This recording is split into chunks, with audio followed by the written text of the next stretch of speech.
Hello, everybody, and thank you for tuning in to the Ron Paul Liberty Report. With us today is Daniel McAdams, our co-host. Daniel, good to see you this morning. Good morning, Dr. Paul. How are you this morning? Doing well, All right. well. Good. Better than the national budget. But not as good as Lockheed Martin. No, they're doing okay. But I saw maybe we're going to get a reprieve because the Republicans have gone to Biden and said, can't we work out a peaceful deal on the budget? I bet they can't do it. They can't even do it within one party because there's no money there. Yeah.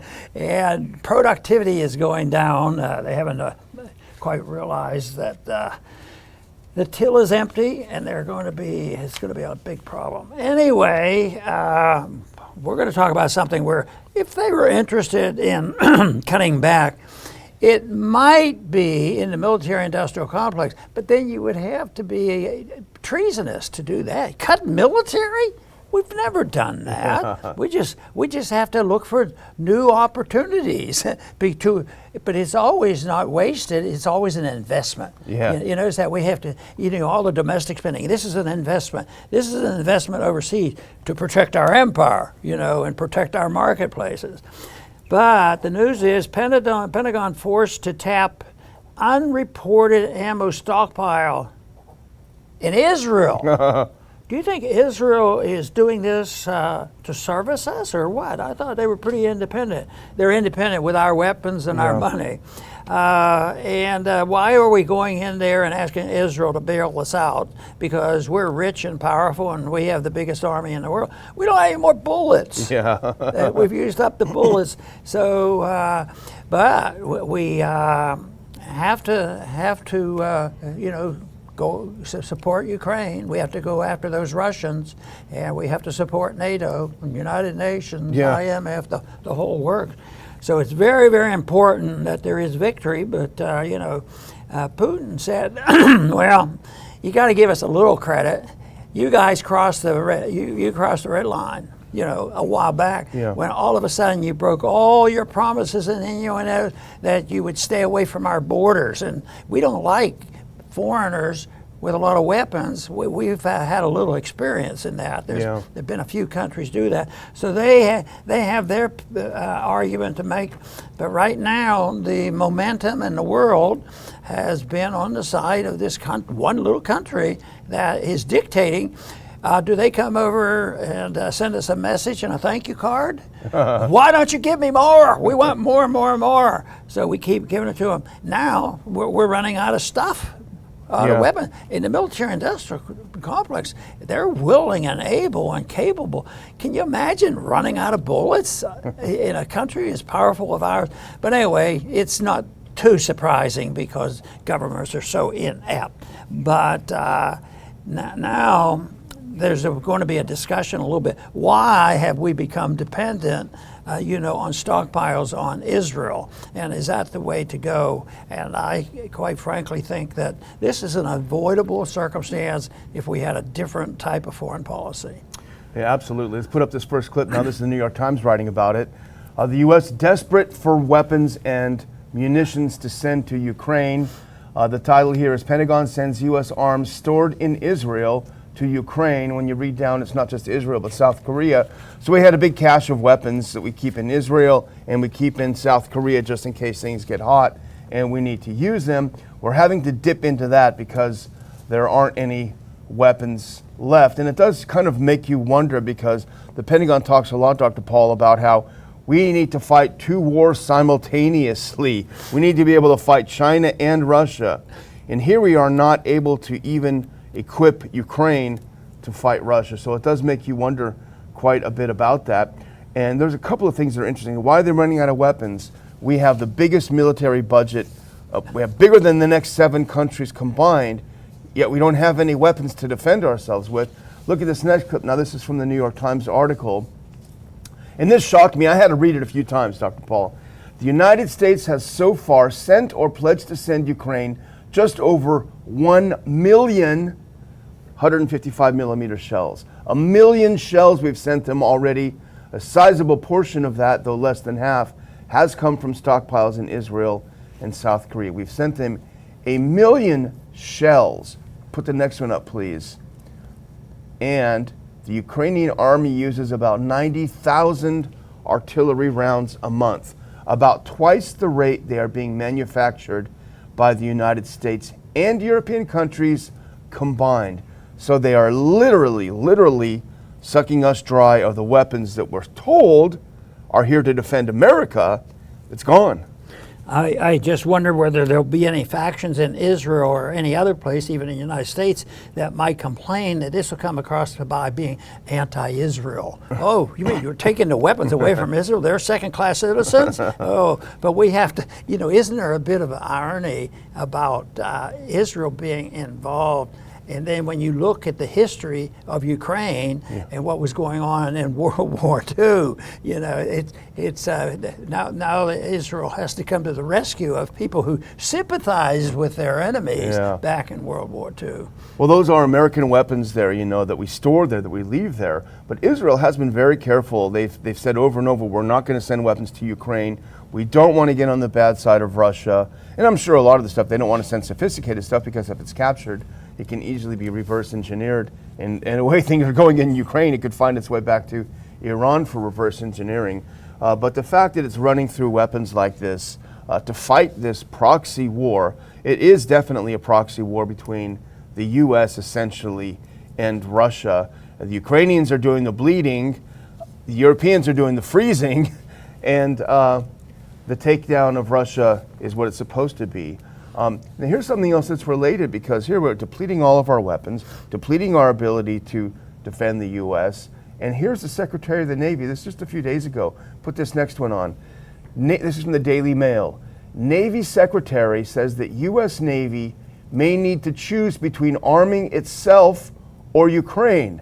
And I had to do a double take on that, Dr. Paul, and it got a little bit of attention, because our own Navy Secretary is saying, you know what, we're going to have to decide whether we want to defend this country and have weapons for this country, or whether we're just going to give it all to Ukraine. It's pretty astonishing to think about. In this article that we were citing in Zero Hedge, they make a point that this stockpile in Israel hasn't been previously reported, so most people haven't known about it. And I would say that's probably the case with most of the congressmen. Yeah. There may be a couple that know about it, but I think that is typical. Not only that, this is minor compared to what they do in contrast to what the Constitution says about going to war. Going to war, it's just an executive order. Been doing it since 1945, and so the fact that there's a lot of weapons there in case we have to bomb the living daylights out of Russia, this is proper. But nobody really knows about it. But that's one thing about the hawks are verbal about it. But there's so many other that I met in Congress that realized that they could step on it. It was sort of like, we know this war on drugs is bad, and that sort of changed eventually because it wasn't working. But in this case, they don't feel that strongly about it as the real hawks do, but they avoid it because there's a political downside for this. I have to be careful. I'll look like I'm weak on national defense, and that's going to hurt my reelection. It might even hurt my donations from the military and complex. So there's a lot of politics involved in that kind of stuff. But practical policy, it's horrendous. The fact that a naval officer says, "Hello, if you're going to do it, you better make a choice." And but we make choices all the time. They just never admit it. Every penny they spend, there's a choice, and most of the time is everybody gets what they want, and we'll print the money. And the majority, obviously, Republicans or Democrats, agree with that because that's what's happening. We argue that we shouldn't be involved in this war whatsoever. Unfortunately, we did get involved in 2014, and also even 10 years earlier than that in 2004 when we helped the Orange Revolution in Ukraine. That's our argument. But it seems like there could be a good argument that even conservatives who may not agree with us when it comes to our overspending on the military, that even conservatives in Congress could make, which is how does this make any sense that we are not able to defend the U.S.? We don't have any weapons left because we sent them all to a proxy war. And the only way that they can get away with this, I think, Dr. Paul, is that they have to frame this just like they did with Saddam Hussein. This is a war between good and evil. This is not a border conflict, a border clash. This is not the remnants of the breakup of the Soviet Union in delayed fashion. This is a monumental clash between good and evil. And if we lose this war, and actually the Prime Minister of Finland, who's I won't say any more about her, but she said this at Davos this week. If Russia wins, if we lose this war, it'll send a message that you can just invade other countries and benefit from it. Like we haven't been doing that. So they frame it in this, massive, monolithic good versus evil. That's the only way they can justify it. Because otherwise, some astute conservative would say, hey, wait a minute. Why are we depleting our entire resources and giving it to another country? Yeah, I've always made the argument that how does this end? They don't listen to reason because we're reasonable people and they're not paying much attention to it. But it ends, as it is already seeing signs of, it ends because you run out of money. Yeah. That's what happened to the Soviet system. We didn't convert them. The leaders of the Soviet system actually just morphed into, a more corporatist system. I mean, they're not free market oriented anyway. But the big thing is that they don't talk as much about it. They have all other reasons why we have to be there.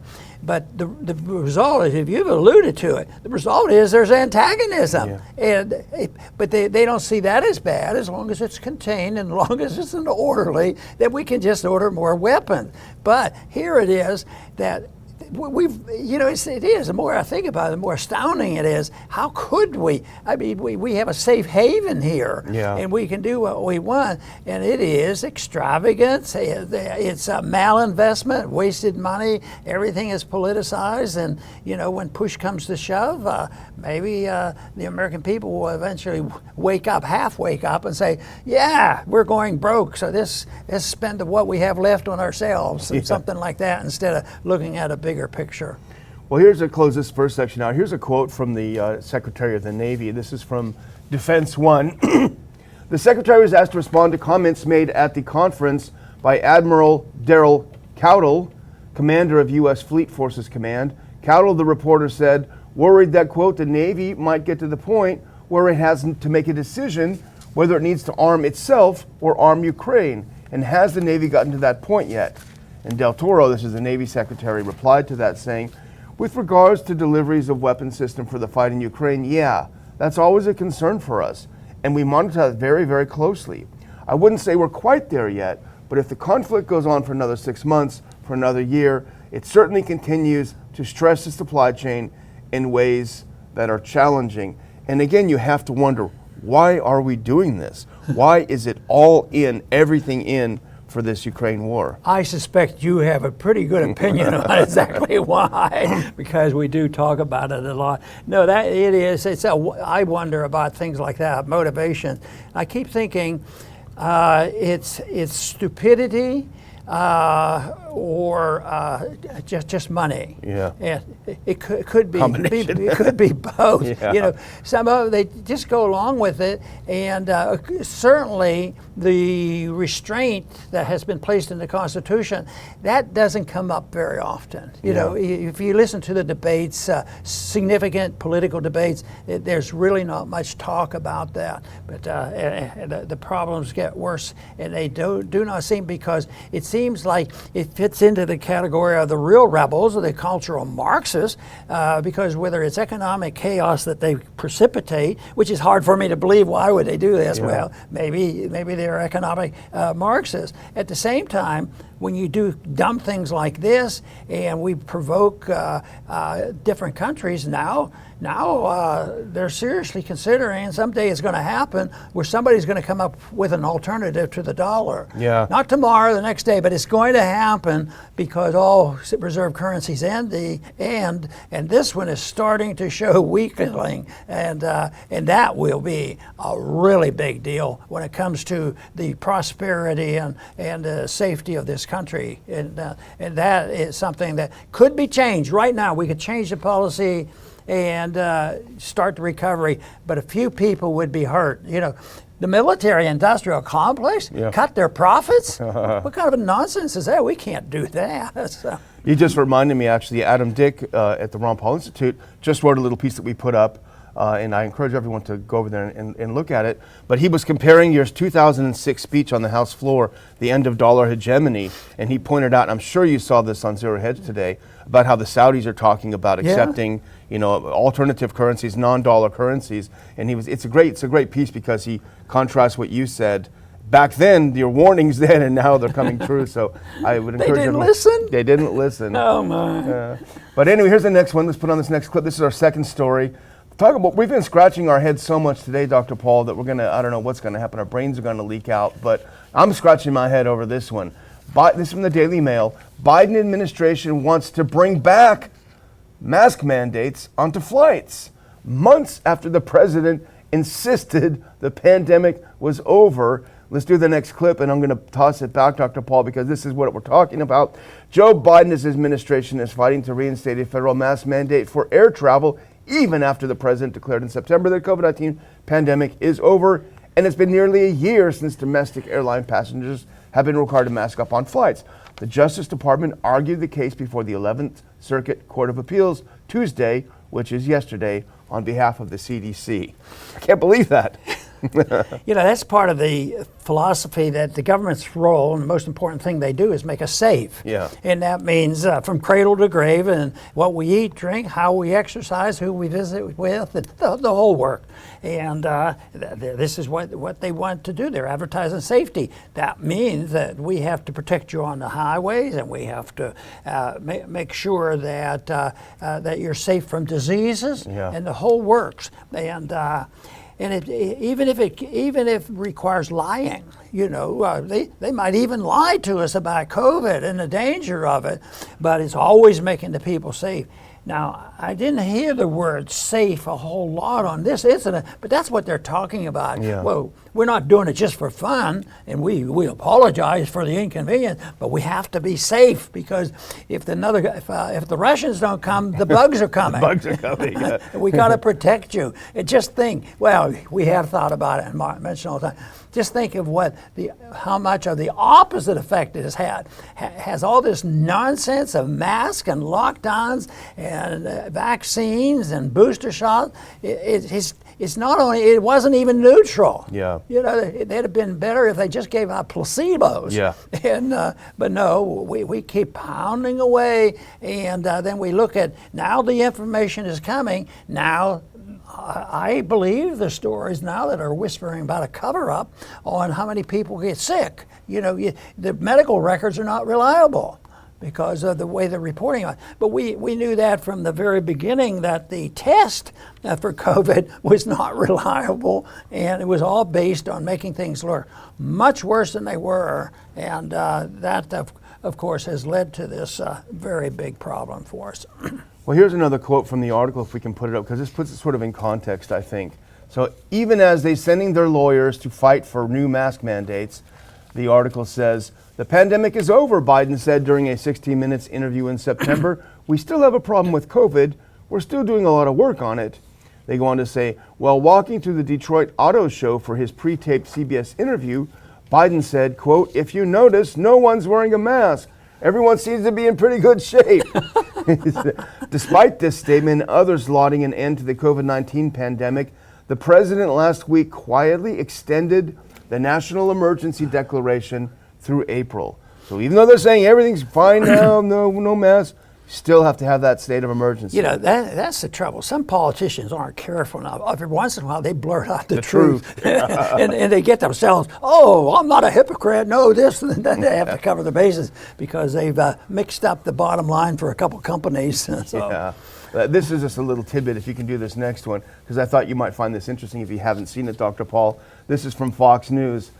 Omicron subvariant XBB.1.5 possibly more likely to infect those who are vaccinated, officials say. So this is just another example. Everything they did was wrong. Everything they said was a lie. And it's more and more coming out about this. Well, one thing that has been proven by the politicians And that has to do with infections and different problems that we think we can take care of and make everybody safe and secure. But a very, very important person has now come down with COVID. Oh, no.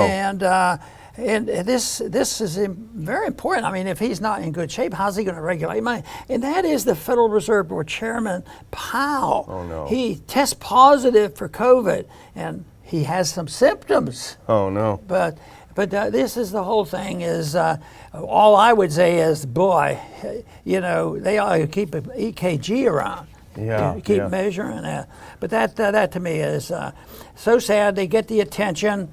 And you'd think if they're smart enough to get to be the Federal Reserve Board chairman, they ought to be smart enough to read a little bit of science from doctors that know a lot more about it than the politicians. Yeah. But that's not likely to be the case. Yeah, I'm sure he's had plenty of shots, though. I don't know. I don't know how that's possible. I guess maybe they don't work. I don't know. Here, I'm going to close with this, Dr. Paul, because this is a related thing, and this is a video, so you might want to grab those earpieces. But this is Fauci way back during AIDS, and listen to how he argues about the danger of an AIDS vaccine. This is really interesting.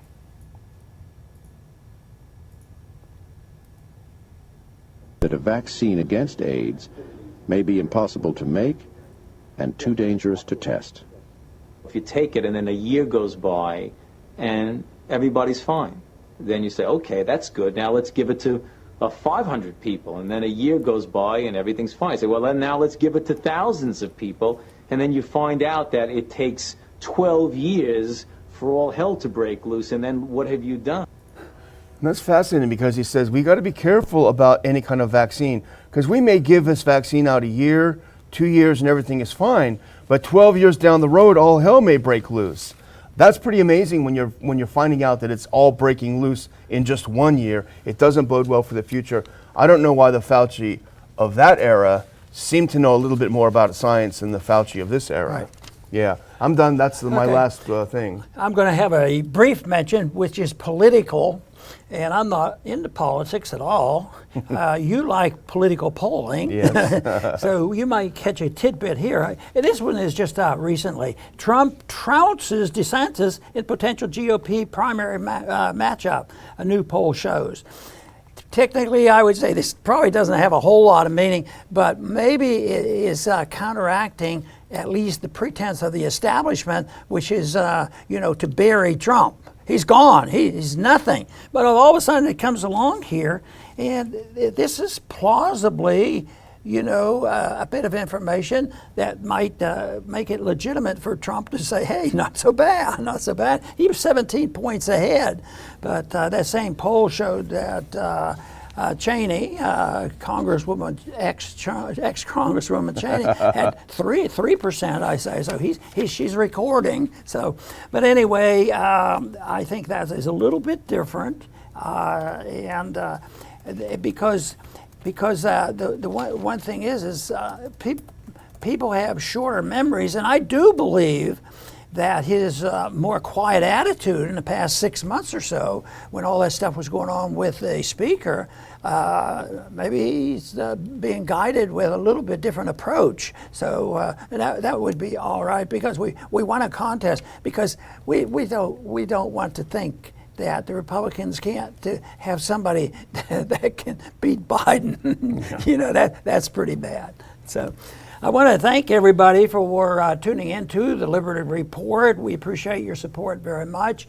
And I believe that things are going well in many ways, that the country survived. But that's not doing really well, because we have a bad economic system. We're broke. They're going to talk about balancing the budget next week. And we've had the Republican leaders approaching Democratic leaders, well, let's work together on the budget.